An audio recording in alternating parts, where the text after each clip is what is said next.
Hey warriors, we're here to talk about cognitive behavioral therapy.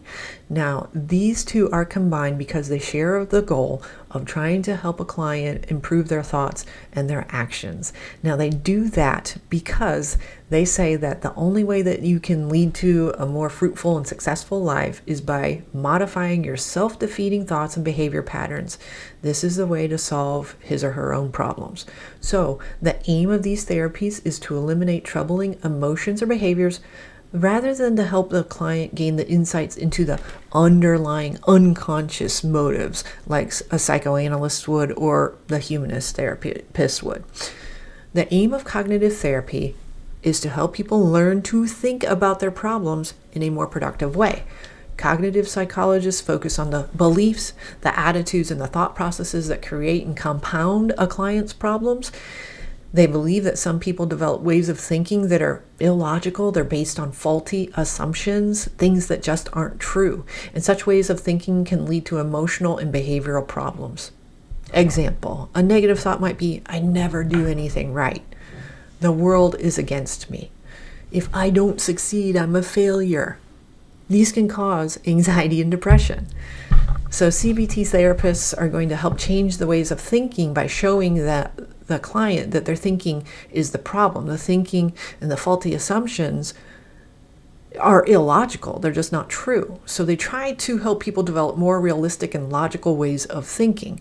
They argue that once people change their ways of thinking, they become more capable of solving their own emotional and behavioral problems. CBT therapists then believe that some people develop ways of thinking that are illogical, that are based on faulty assumptions, and such thinking leads us to these emotional problems. For example, you have two guys here.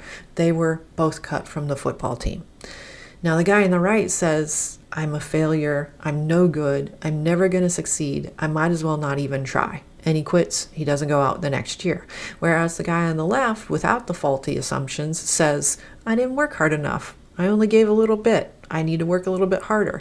And he works out the rest of the year. And next summer when he goes out for the football team, guess what? He makes the team. So he changes his thought patterns. His thought is more optimistic that it's not me. I just need to, or it is me. I need to work harder. It's not that I got cut because I'm no good. I just need to put forth more effort. One of our leading men when it comes to cognitive behavioral therapy is this guy, Albert Ellis. Now, Albert Ellis released his Rational Emotive Behavioral Therapy, or RET, in the 1950s, which was still a time chronologically when psychoanalysis treatment kind of dominated psychology. And it's made up of two components, and those components are the rational, or the mental, the cognitive, and the emotional. So treatment focuses on getting emotions under control by using reason. That's where Rational Emotive Therapy comes from. He believed that many people develop emotional problems because it's based on their faulty assumptions. And to understand what this means, stop and listen to yourself for a few minutes. Do you hear a lot of negative self-talk? Do you notice your talk inside of you every day? How well you do in life depends upon the talks that you're giving to yourself. Are they things of doom and gloom? And if so, what can we do about it? Now, you remember your brain is very powerful, but it wants you to be lazy because it wants to conserve calories and just live to breathe another day. We have to challenge that sometimes. Sometimes we're unaware of our faulty assumptions, and even if they influence our conscious actions and thoughts, we're just unaware of it. And so the role of the therapist in RET is to identify and then challenge those faulty assumptions. The role of the therapist in RET is to first identify and then challenge the faulty assumptions. And to teach individuals to think more realistically, the RET therapist will use role-playing and modeling. In these role-playing exercises, they will help the individuals see how their assumptions affect their relationships. And so they'll challenge the people in a role play. So Albert Ellis will take one position, you'll take yours, and then you'll talk about your thoughts as you go through. Modeling is also used as a way to show the individuals more realistic assumptions that they may adopt.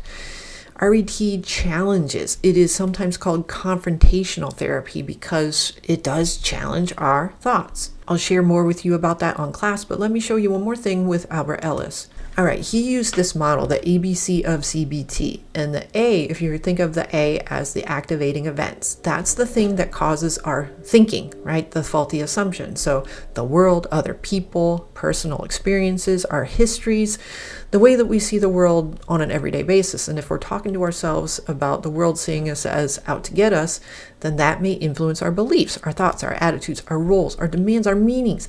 So the world's out to get me, which causes me to believe that I'll never be a success, which causes me to act as though I'll never be a success. That's the consequences, the A, the B, the C. Aaron Beck is our second mastermind behind cognitive behavioral therapy, and his stuff was introduced in the 1960s, and it's a little less confrontational, but it uses the illogical thought processes. So he noted several types of illogical thought processes, and they go like this. So one is arbitrary inference, where we draw conclusions where there is no evidence. Example, you pass a teacher in the hallway and they don't give you a smile, and that leads you to conclude. Arbitrary inference, you infer that teacher doesn't like you or they're going to fail you. Another one is selective abstraction, where we draw conclusions on a situation or event from a single detail, or we misinterpret information. So we're looking at the mirror. Let's take a handsome guy, and he's looking at the mirror, and he ignores all the good features that he has. He just focuses on the one blemish on his chin. So, oh, I'm ugly. Overgeneralization, where we just draw a conclusion about a single experience. So for example, somebody fails a test. I must be a failure. I'm no good at math. This sucks. So what are we going to do about that? Some of the techniques that Aaron Beck is going to employ. He won't confront and challenge people, but just try to get the client to recognize the error of their thinking. And ways that they do that is to monitor your thoughts through everyday experiences. When you monitor your thoughts and then report them back to your therapist, the therapist is going to review it with you and say, look, you said that you were going to be a failure because you failed a test. No, it's not like you're not going to get into law school because you failed a vocab quiz. Give me a break. Come on.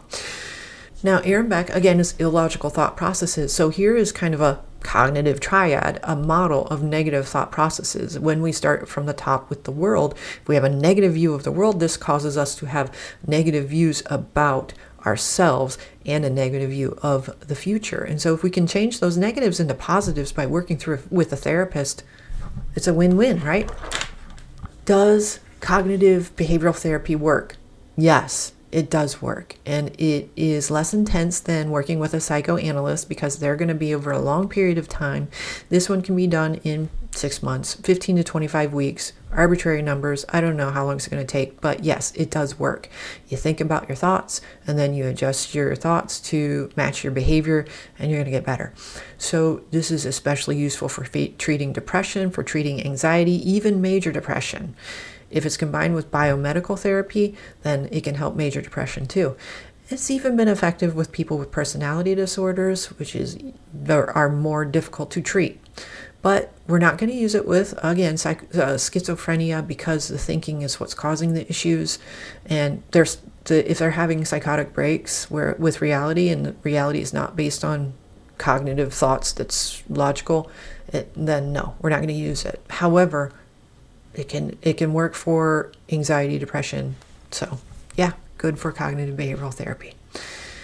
That's it for this lesson. We'll follow this up with behavioral therapy. And lastly, we'll get into biomedical therapy. We're almost finished with this unit.